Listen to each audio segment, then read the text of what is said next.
Hello buddies, நீங்க பார்த்துட்டு இருக்கிறது ஹிடன் அனிமே சேனல் தான். ஸோ மறக்காம பாருங்க, முக்கியமா சேனலை சப்ஸ்கிரைப் பண்ணுங்க. அது மட்டும் இல்லாமல் நீங்க போடுற ஒவ்வொரு லைக் அண்ட் கமெண்ட் எனக்கு மோட்டிவேஷன் பண்ணிட்டு இருக்கு. ஸோ மறக்காம அதுமே பண்ணுங்க, நினைச்சிட்டு இருக்கேன், நம்பிக்கிட்டு இருக்கேன். ஓகே, தேங்க்ஸ் ஃபார் வாட்சிங். அது மட்டும் இல்லாமல் இன்னைக்கு பார்க்க போறது இந்த மொத்த உலகமே எதிர்பார்த்துட்டு இருக்கிற அனிமே சீரிஸ் தான், இந்த சோலோ லெவலிங் அப்படின்ற சீரிஸ் தான். கிட்டத்தட்ட பார்த்தீங்கன்னா இந்த சோலோ லெவலிங் சீரிஸ் எப்போ ரிலீஸ் ஆகுதோ அப்பப்பே நான் வந்து எக்ஸ்பிளைன் பண்ணி போட்டுலாம் இருக்கேன். ஏன்னா கம்ப்ளீட்டா வெயிட் பண்ணி உட்காந்தோன்னா கண்டிப்பா பாதி வருஷம் முடிஞ்சு போயிடும். அதுக்குள்ள முக்காசி எக்ஸ்பிளைன் பண்ணி முடிச்சுருவாங்க. அதுக்கப்புறம் நான் வீடியோ போட்டு மேலே வரதுக்கு விடிஞ்சிடும். ஸோ அதனாலே வந்து பார்த்தீங்கன்னா இருக்கிற டைம்லேயே நம்ம வந்து எக்ஸ்பிளைன் பண்ணி போட்டுடலாம். நீங்களுமே வந்து பிளேலிஸ்ட் லிங்க் வந்து நான் வந்து டிஸ்கிரிப்ஷனில் கொடுத்துறேன். ஸோ நெக்ஸ்ட் எபிசோட பார்க்கறதுக்கு, நெக்ஸ்ட் எபிசோட் போகிறதுக்கும் உங்களுக்கு வந்து ரொம்பவே யூஸ்ஃபுல்லாக இருக்கும். அண்ட் இந்த அனிமே சீரிஸ் இல்லைப்பா என்னெல்லாம் பாதி வருஷம்லாம் வெயிட் பண்ண முடியாது, நான் வந்து இப்பயே பார்த்தாகணும் அப்படின்னு சொல்லி கேட்டிங்கன்னா கண்டிப்பாக நான் வந்து அதுக்குமே ஒரு வீடியோ போட்டிருக்கேன், சீசன் 1 கம்ப்ளீட்லின்னு சொல்லிட்டு. அதையுமே நான் டிஸ்கிரிப்ஷன் லிங்காக கொடுக்குறேன். ஸோ அதையுமே நீங்கள் வந்து செக் பண்ணி பாருங்க. ஓகே, இந்த சோலோ லெவலிங் பற்றி ஒரு ஒன்லைன் சீரிஸ், ஒன்லைன் ஆக்ஷன் அதெல்லாம் வந்து எதுவுமே சொல்ல போதில்லை. சரி, ஓகே, வாங்க கதைக்குள்ள போகலாம். ஆக்சுவலி பார்த்தீங்கன்னா நம்ம ஹீரோ இருக்கிற பிரசன்ட் டேக்கு ஒரு 3 வருஷம் முன்னாடி போறாங்க. அந்த 3 வருஷம் முன்னாடி என்ன நடந்திருக்குன்னா, ஒரு ஜேஜு ஐலாண்ட் சொல்லிட்டு ஒரு ஐலாண்ட் இருக்கு. அந்த ஐலாண்ட்ல பாத்தீங்கன்னா எறும்பு மாதிரி மான்ஸ்டர் இருக்கு. அந்த எறும்பு மாதிரி மான்ஸ்டர் அங்க போட்டுட்டு இருக்க எல்லா அன்றையும் போட்டு வேட்டையாடிட்டு இருக்கு. அவங்களாலுமே முடிஞ்ச அளவுக்கு சண்டை போட்டுருக்காங்க. பட் அந்த எறும்பு மாதிரி மான்ஸ்டர் ஹியூமன்ஸை விட 2 மடங்கு பெருசா இருக்குன்னு சொல்லலாம். அவங்களுமே முடிஞ்ச அளவுக்கு அட்டாக் பண்ணிட்டு இருக்காங்க. ஏன்னா இவங்க எல்லாம் வந்து ஹண்டர்ஸ் சொல்லலாம். இவங்களுக்கு வந்து மேஜிக் பவர்ஸ் இருக்கும், அட்டாக்கிங் பவர்ஸ் இருக்கும். நார்மல் ஹியூமன்ஸோட கொஞ்சம் எக்ஸ்ட்ராவே பவர் இருக்கும். பட் அவங்களாலேயே பாத்தீங்கன்னா சமாளிக்க முடியல. அந்த எறும்பு மாதிரி உள்ள மான்ஸ்டர் எல்லாமே பாத்தீங்கன்னா அவங்க உள்ள எல்லா அன்றையும் போட்டு பொழந்து கட்டிட்டு சாவடிச்சிட்டு இருக்கு. கிட்டத்தட்ட பாத்தீங்கன்னா இதுவுமே one of the low ranking monsters, அந்த எறும்பு மாதிரி உள்ள மான்ஸ்டர்ஸ் எல்லாமே சொல்ல போனா. அப்போ அங்குள்ள சில பேருமே அட்டாக் பண்ணிட்டு இருக்காங்க. அவங்களுமே பாத்தீங்கன்னா நான் உனக்கு ஹீல் பண்றேன்னு சொல்லிட்டு அங்க ஒருத்தர் பாத்தீங்கன்னா ஹீல் பண்ணிட்டு இருக்காரு. சோ இவருக்கு வந்து ஹீலிங் பவர் இருக்கு. அவர் வந்து எஸ் ரேங்க் ஹீலரும் வேற. சோ அங்க ஒருத்தர் சாக போற நிலைமையில இருக்கான். அவனையுமே பாத்தீங்கன்னா ஹீல் பண்ணி குணப்படுத்திறாருன்னு சொல்லலாம். அந்த பின்னாடி ஏகப்பட்ட எறும்பு மான்ஸ்டர் வருது. அந்த எறும்பு மான்ஸ்டரை மத்தவங்க எல்லாருமே போட்டு பொழந்து கட்டிட்டு இருக்காங்க. அந்த இடத்துல ஆரஞ்சு ஹேர் இருக்கார்ல, அவர் பேர் வந்து பீஸ்ட் நம்ம வந்து வச்சுக்குவோம். இவர் பேர் பியாங்கியூ. இவருமே ஒரு எஸ் ரேங்க் ஹண்டர். அவருமே போட்டு பொழந்து கட்டிட்டு இருக்காரு. அதுக்கப்புறம் பின்னாடி இந்த வருது ஒரு லீடர் மாதிரி ஒரு ஆண்ட் வருது. ஆக்சுவலி இது வந்து டஞ்சன் பாஸ் கிடையாது, பட் இது வந்து லீடர் மாதிரி ஒரு ஆண்ட் தான். அந்த ஆண்ட்மே பாத்தீங்கன்னா அவங்க உள்ள எல்லாருமே போட்டுட்டு சாவடிச்சிட்டு இருக்கு. அண்ட் அவங்களால முடிஞ்சளவுக்கு அட்டாக் பண்ணி பாக்குறாங்க. பட் யாராவது தப்பிச்சா யார் என்னானாங்க அப்படின்னு சொல்லிட்டு முழுசா காமிக்கல. அண்ட் நம்ம பீஸ்ட் இருக்காருல, அவருமே பாத்தீங்கன்னா அவருக்குமே ஒரு டிரான்ஸ்ஃபார்மேஷன் பவர் இருக்கும். ஸோ அவர் டிரான்ஸ்ஃபார்ம் பண்ணிட்டு மொத்தமா சண்டை போட ஆரம்பிக்கிறாரு. இப்போ அதே ஐலாண்ட்ல இன்னொரு சைடு வந்து பாத்தீங்கன்னா ரெட் ஹேர் இருக்காருல, அவருமே எஸ்டாங்கட் தான். அங்க உள்ள எறும்பு போட்டு வறுத்துக்கிட்டு இருக்காருன்னு சொல்லலாம். இவருக்கு வந்து ஃபயர் பவர் இருக்கு. ஸோ இவருமே கம்ப்ளீட்டா வறுத்துட்டு இருக்காரு. பட் பின்னாடி ஒரு ஹேண்ட்ஸ் எல்லாம் பாத்தீங்கன்னா அதுக்கு மேல வந்துட்டு இருக்காங்க. அதுங்கெல்லாம் அதுக்கு மேல பெருசா இருக்குங்க. கிட்டத்தட்ட பாத்தீங்கன்னா ஒரு மினி டேங்க் அளவுக்கு பெருசா இருக்குங்க சொல்லலாம். அப்ப அவருமே என்ன கமெண்ட் கொடுக்குறாங்க, எல்லாரும் அட்டாக் பண்ணி வேட்டையாடுங்க அப்படின்னு சொல்லி வேட்டையாடிட்டு இருக்காங்க. ஸோ இதெல்லாம் என்ன ஆச்சு அப்படின்ற மாதிரி காமிக்கிறாங்க. ஆக்சுவலி பாத்தீங்கன்னா கிட்டத்தட்ட நம்ம ஹீரோ இருக்கிறது பிரசன்ட் டேக்கு ஒரு 10 வருஷம் முன்னாடி என்ன நடந்திருக்குன்னா, வேடான ஒரு கேட் டஞ்சன்ல ஓபன் ஆயிருக்கு. அந்த கேட் டஞ்சன்ஸ்ல இருந்து ஏகப்பட்ட மான்ஸ்டர்ஸ் எல்லாம் உள்ள இருந்து வெளியே வருதுங்க.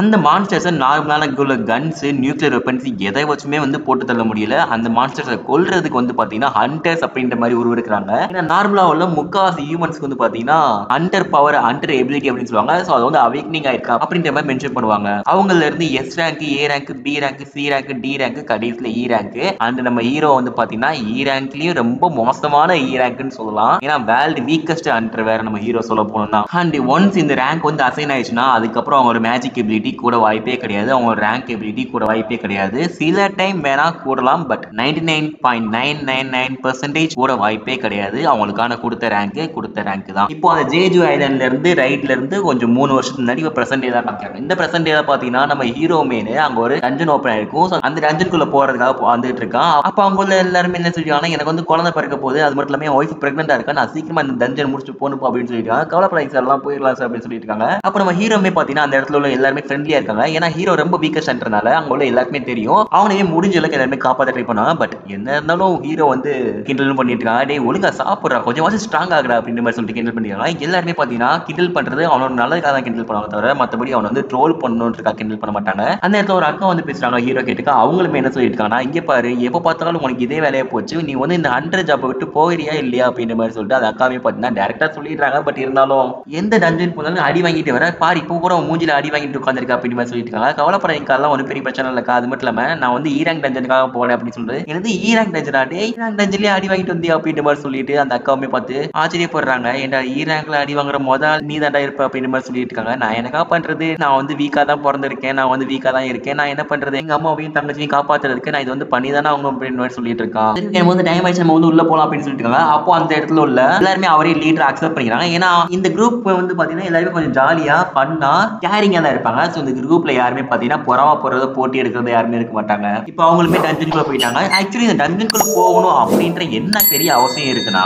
இந்த டஞ்சனை சப்போஸ் இவங்க க்ளோஸ் பண்ணாம விட்டாங்கன்னு நினைச்சுக்கோங்களேன், இந்த டஞ்சன்ல இருந்து மான்ஸ்டர்ஸ் எல்லாம் வெளியே வர ஆரம்பிச்சிடும். சோ இந்த மாதிரி டஞ்சன்ஸ் அடிக்கடி அப்பியர் ஆகிறதுனால உலகத்துல ஏகப்பட்ட இடத்துல செமையா எக்கனாமிக்கல் லாஸ் நடக்கும். ஏன்னா இப்போ ஒரு ஏரியா டஞ்சன் வந்துருச்சுன்னா அந்த ஏரியாவே கம்ப்ளீட்டா யூஸ் பண்ண முடியாது. சோ அந்த ஏரியாவில் உள்ள எல்லா எக்கனாமிக்கும் கம்ப்ளீட்டா லாஸ் ஆயிரும். சோ அதனால என்ன பண்ணுவாங்கன்னா, இந்த டஞ்சனுக்குள்ள போறதுனால ஏகப்பட்ட இதை வேட்டையாடிட்டோம்னா இந்த டஞ்சனே க்ளோஸ் ஆயிடும். க்ளோஸ் பண்ண அப்புறம் அந்த ஏரியாவை நாம யூஸ் பண்ணிக்கலாம். அது மட்டும் இல்லாம இந்த டஞ்சனுக்குள்ள ஏகப்பட்ட மினரல்ஸ், அது மட்டும் இல்லாம ஓர்ஸ், அது மட்டும் இல்லாம ஜெம்ஸ் இதெல்லாம் கிடைக்கும். சோ இந்த ஜெம்ஸ்லாம் வச்சு நம்ம வந்து வெப்பன்ஸ் ரெடி பண்ணலாம். அது மட்டும் இல்லாம எனர்ஜி ரெடி பண்ணலாம். அண்ட் வேல்டையுமே பாத்தீங்கன்னா நெக்ஸ்ட் லெவலுக்கு கொண்டு போகலாம். அதனாலதான் பாத்தீங்கன்னா டஞ்சனுக்குள்ளே ரைடு போயிட்டு இருக்காங்க. இன்னுமே இப்போ பாத்தீங்கன்னா ஹண்டர் அசோசியேஷன் ஆரம்பிக்கிறாங்க. அதுல வந்து பிரசிடென்ட் கோன் இருக்காருல்ல, இவர் வயசான ஆள் இருக்காருல்ல, இவர் வந்து பாத்தீங்கன்னா ஒரு போர் கண்ட சிங்கம்னே சொல்லலாம். சோ இவர் வந்து பிரசிடென்ட் கோ ஆக்சுவலி. இப்போ அதே டைம்ல பாத்தீங்கன்னா நம்ம டஞ்சன்ல காமிக்கிறாங்க. டஞ்சன்ல பாத்தீங்கன்னா நம்ம ஹீரோமே அதுக்குள்ள போயிட்டு 10 நிமிஷம் கூட இருக்காது, அதுக்குள்ள பாத்தீங்கன்னா ஒரு காப்ளின் மான்ஸ்டர் கிட்ட அடி வாங்கியிருப்பான். ஏன்னா நம்ம ஹீரோட வெப்பன்மே ரொம்ப வீக்கா இருக்கும் ஆக்சுவலி. அவனே போயிட்டு காப்ளின் மான்ஸ்டர் அடிக்க போகும்போது அந்த கத்தியே உடஞ்சு போயிடுது. ஆனா வாங்கடாட்டே அப்படின்ற மாதிரி சொல்லிட்டு இருக்கான் பாருங்க. அந்த இடத்துல பாத்தீங்கன்னா அந்த காப்ளின் மான்ஸ்டருமே நம்ம ஹீரோவோட வயித்தை போட்டு கிழிச்சிருது. பட் பக்கத்துல எல்லாருமே காப்பாத்திட்டாங்க. காப்பாத்துனதுக்கு அப்புறம் இங்க பாரு எவ்வளவு பிளட் லாஸ் ஆயிருக்கு, அவனை வான் பண்ணேன்னு சொல்லிட்டாங்க. அப்போ ஹீரோமே யோசிச்சு பாக்குறான், என்னன்னா எல்லாருமே பெரிய பெரிய மான்ஸ்டர் கூட சண்டை போட்டுருக்காங்க, நம்ம இந்த மாதிரி மொக்கையான மான்ஸ்டர் கூட சண்டை போடுறதுக்கே நமக்கு இந்த மாதிரி இருக்கு, எனக்கும் அந்த மாதிரி எபிலிட்டி தான் நல்லா தானே இருக்கும் அப்படின்னு மாதிரி யோசிச்சு பார்த்துட்டு இருக்கான். ஃபைனலி பாத்தீங்கன்னா அந்த டஞ்சன் பாஸ் மொத்தமா கிளியர் பண்ணிட்டாங்க. சோ டஞ்சன் பாஸ் கிளியர் பண்ணதுக்கு அப்புறம் இந்த டஞ்சன்மே க்ளோஸ் ஆக மாட்டேங்குது. எல்லாருமே முழிச்சிட்டு இருக்காங்க.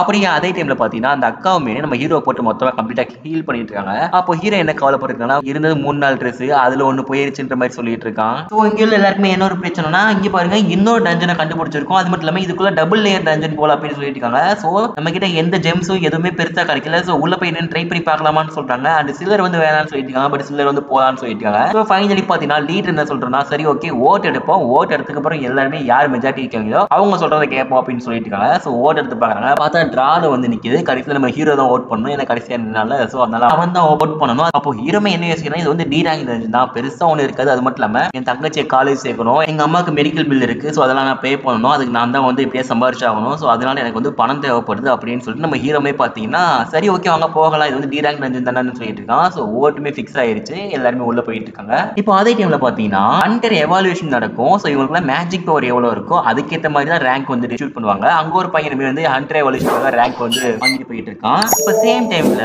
ஹண்டர் கில்ட் இருக்குல்ல, அந்த ஹண்டர் கில்ட் ரன் பண்றது யாருன்னு பாத்தீங்கன்னா அந்த சாய் இருக்காருல்ல, ஃபயர் பவர் யூஸ் பண்ணாரு அவரு தாங்க. அவருக்குன்னு ஒரு கில்டு வந்து ஃபார்ம் பண்ணிட்டாரு. அப்போ அவங்க இதுல 2 எக்ஸ்ட்ரா ஹண்டர் இருப்பாங்க. ஒன்னு நம்ம ஹண்டர் சாய், இன்னொன்னு வந்து பாத்தீங்கன்னா நம்ம ஹீரோயின் தான். சோ அதே ஏரியால பாத்தீங்கன்னா அங்க ஒரு 2 பசங்க வந்து திருட்டு பசங்க. சோ அவங்களே பாத்தீங்கன்னா ஒரு ஹேண்ட் பேக் திருடி போயிட்டு இருக்காங்க பாருங்க. அப்போ ஆப்போசிட்ல வந்து நம்ம ஹீரோயிமே ஒரு எக்ஸ்ட்ரா ஹண்டர், அவங்களே பாத்தீங்கன்னா அந்த ஹேண்ட் பேக் அசால்ட்டா எடுத்துட்டு அந்த பசங்களுமே புடிச்சு கொடுத்துட்டா பாருங்க. அதை பார்த்து எல்லாரும் மறந்து போயிடுறாங்க. அது மட்டும் இல்லாம நீங்க தானே ஜாஹின், நான் உங்க பிக்கஸ்ட் ஃபேன் அப்படின்னு சொல்லிட்டு ஏகப்பட்ட முன்னாடி வராம பாருங்க, இதுக்கு தான் நான் வந்து கேப் போட்டு வந்திருக்கேன்னு சொல்லிட்டு நம்ம ஹீரோயினே பாத்தீங்கன்னா அந்த எஸ்கேப் ஆயிடுறாங்க. ஏன்னா மொத்தமா வந்தா ஃபேன் ஆட்டோகிராஃபி கிட்டத்தட்ட செலிபிரிட்டி மாதிரி அந்த மாதிரி ஹண்டர்ஸ்லாம் எக்ஸ்ட்ரா ஹண்டர்லாம். சோ அதனால அவங்களுமே அங்க எஸ்கேப் ஆயிடுறாங்க. இப்போ திரும்பி நம்ம ஹீரோவோட குரூப் காமிக்கிறாங்க. அவங்களுமே என்ன சொல்லிட்டு இருக்காங்கன்னா 20 நிமிஷம் நடக்கிறோம், பட் என்ன நடந்துட்டே இருக்குமே அப்படின்னு மாதிரி யோசிச்சுட்டு இருக்காங்க பாருங்க. அந்நேரத்துல பாத்தீங்கன்னா அந்த அக்கா சாரிக்கா அப்படின்னு சொல்லிட்டு இருக்கான் பாருங்க. என்ன சாரியா, கொல்ல பிறந்த உன்னையால தானே இது, என்னை பத்தி கூட கவலை இல்லடா, உன்னை பத்தி தான் கவலை, அந்த காப்ளின் மான்ஸ்டர் கிட்ட அடி வாங்குற, உள்ளக்கு போய் என்னென்ன பெரிய மான்ஸ்டர் வரும்னு தெரியல, கண்டிப்பா அதுக்கிட்ட மிதி தான் வாங்க போற அப்படின்னு மாதிரி சொல்லிட்டு இருக்காங்க. அந்த இடத்துல பாத்தீங்கன்னா பயங்கரமா கத்துறத பார்த்துட்டு சாரிக்கான்னு சொல்றாங்க பாருங்க. சரி சாரிலாம் சொல்ல வேணாம், வெளியே போனதுக்கு அப்புறம் எனக்கு வந்து ட்ரீட் கொடுன்னு சொல்றாங்க. சரிக்கா சரிக்கா சரிக்கா மாதிரி சொல்லிட்டு இருக்கான். அதுக்கப்புறம் பாத்தீங்கன்னா பாஸ் ரூமே கண்டுபிடிச்சாங்க. அந்த பாஸ் ரூமே பாத்தீங்கன்னா ரொம்பவுமே கிராண்டா இருக்கு. கேட்ட பார்த்தாலே பயமா இருக்கேன்ற மாதிரி சொல்லிட்டு இருக்கானுங்க எல்லாருமே. சரி ஓகே வந்ததுக்கு வெறுங்கையோட போக கூடாது, 20 நிமிஷமா நடந்து வந்திருக்கோம், வாங்க உள்ள போகலாம் அப்படின்ற மாதிரி சொல்லிட்டு கதவை திறக்கிறாங்க பாருங்க. பார்த்தா கதவுமே கொஞ்சம் டைட்டா இருக்கு. உள்ள பாத்தீங்கன்னா ஏகப்பட்ட வேறான ஸ்டாச்சுஸ்லாம் இருக்கு. அந்த சில ஸ்டாச்சுஸ் கையில வெப்பன்ஸ் இருக்கு. அந்த சில ஸ்டாச்சுஸ் கையில வந்து பாத்தீங்கன்னா மியூசிக்கல் இன்ஸ்ட்ருமெண்ட்ஸ் இருக்கு. அண்ட் சென்டர்ல இதுக்கெல்லாம் சென்டர்ல பாத்தீங்கன்னா ஒரே ஒரு ஸ்டாச்சு இருக்கு. அந்த ஸ்டாச்சு தான் கிங் ஸ்டாச்சு அப்படின்ற மாதிரி சொல்லலாம். அண்ட் நம்ம லீடர் இருக்காருல, அவருக்கு ஏன்ஷியன்ட் லாங்குவேஜ்லாம் படிக்க தெரியும். சோ அவருமே கீழே என்னமோ இருக்கு அப்படின்ற மாதிரி யோசிச்சு பாக்குறாங்க. அண்ட் அந்த சைடு ஒரு போர்ட்ல என்னமோ இருக்கு அப்படின்ற மாதிரி யோசிச்சு பாக்குறாங்க. அப்படி பார்த்துட்டு இருக்கும்போது அந்த அக்காவுமே இருக்காங்களா, அவங்களுமே அந்த ஸ்டாச்சு டிஃபரெண்டா இருக்கு, அந்த ஸ்டாச்சு நம்மளே பார்த்துட்டு இருக்குன்னு சொல்லிட்டு கிங்கோட ஸ்டாச்சு பார்த்து சொல்லிட்டு இருக்காங்க பாருங்க. அந்த நேரத்துல பாத்தீங்கன்னா கேட்டுமே ஆட்டோமேட்டிக்கா போட்டிடுது. எனக்கு இந்த கேட்டை பார்த்தாலே பயமா இருக்கு, நான் இந்த இடத்த விட்டு கிளம்பிடுறேன், எனக்கு வந்து தங்கம் பொருள் எதுவுமே வேணாம், எனக்கு உயிர் தான் முக்கியம்னு சொல்லிட்டு ஒருத்தமே கிளம்பி போறான் பாருங்க. அந்த கேட்டு பக்கத்துல கார்ட்ஸ் இருக்குல்ல, இருக்குல்ல, ஸ்டோன் கார்ட்ஸ் இருக்குல்ல, அந்த ஸ்டோன் கார்ட்ஸ் அந்த ஆளை மொத்தமா வெட்டி விளாசிடுங்க. பாதி பாடி காணோன்னே சொல்லலாம். எல்லாருமே மிரண்டு போயிடறாங்க. இதெல்லாம் எஸ்ட்ரான் கேட்டோட பெரிய கேட்டா இருக்கும் போல. ரொம்பவுமே அவசர போட்டு வந்து மாட்டிக்கிட்டோம்னு சொல்லிட்டு எல்லாருமே வந்து பயப்பட ஆரம்பிக்கிறாங்க. அப்போ ஹீரோமே என்ன யோசிக்கிறா, எனக்கு இந்த மாதிரி லைஃப் அண்ட் டெத் சிச்சுவேஷன் எப்பவுமே எனக்கு புதுசு கிடையாது, பழசு தான், ரொம்ப ரொம்ப பழசு தான். பட் இருந்தாலும் இந்த கேட்டு கொஞ்சம் டிஃப்ரெண்டா தான் இருக்கு. ஆனா எனக்கு வந்து அப்சர்விங் பவர் இருக்கு. நான் என்ன நடக்குதுன்னு சொல்லிட்டு அப்சர்வ் பண்ண போறேன் அப்படின்னு சொல்லிட்டு நம்ம ஹீரோமே பாத்தீங்கன்னா அப்சர்வ் பண்ணிட்டு எஸ்கேப் பண்ணலாம்னு பிளான் பண்ணிட்டு இருக்கான். கண்ணு எதிர பாத்தீங்கன்னா அந்த லார்டு ஸ்டாச்சு இருக்கும் பாத்தீங்களா, அந்த லார்டு ஸ்டாச்சுல இருந்து ஒரு ஃபயர் பவர் மாதிரி வருது கண்ணுல. சோ அந்த ஃபயர் பவர்ல பாதி பேர் குரூப்ல இருந்து செத்தே போயிட்டாங்க. நம்ம ஹீரோக்கு சுத்தமா என்ன பண்ணே தெரியல. அவனே என்ன யோசிக்கிறான்னா, சத்தியமா நான் இந்த இடத்துல எஸ்கேப் ஆக மாதிரி, நான் இந்த இடத்துல சாக போறேன்டா அப்படின்ற மாதிரி யோசிச்சுட்டு இருக்கான். சோ அதோட பாத்தீங்கன்னா இந்த எபிசோடு அப்படியே முடியுது. சோ நெக்ஸ்ட் எபிசோட் பார்ப்போம். மறக்காம பாருங்க. முக்கியமா சேனலை சப்ஸ்கிரைப் பண்ணிக்கோங்க. அண்ட் பிளேலிஸ்டோட லிங்க் வந்து நல்லா ஃபாலோ பண்ணா மட்டும்தான் உங்களால ஃபுல் சீரிஸை கண்டினியூஸா பார்க்க முடியும். ஓகே, தேங்க்ஸ் ஃபார் வாட்சிங். அந்த அனிமேஷன் எப்படி இருந்துச்சு, வாய்ஸ்ல எப்படி கொடுத்துருக்கேன், ஸோ ஸ்டீன்ல எப்படி கொடுத்துருக்கேன்னு சொல்லிட்டு மறக்காம கமெண்ட் சொல்லுங்க. ஏன்னா நீங்க போடுற ஒவ்வொரு கமெண்ட் அண்ட் லைக்ஸ் மட்டும் தான் வந்து மோட்டிவேஷன் பண்ணிட்டு இருக்கு. அண்ட் ஏதாச்சும் தப்பு பண்ணியிருந்தேன் அதையுமே கமெண்ட்ல சொல்லுங்க. ஏன்னா அப்பதான் தான் எனக்கு திருத்திக்க முடியும். ஓகே, தேங்க்ஸ் ஃபார் வாட்சிங். Bye bye by.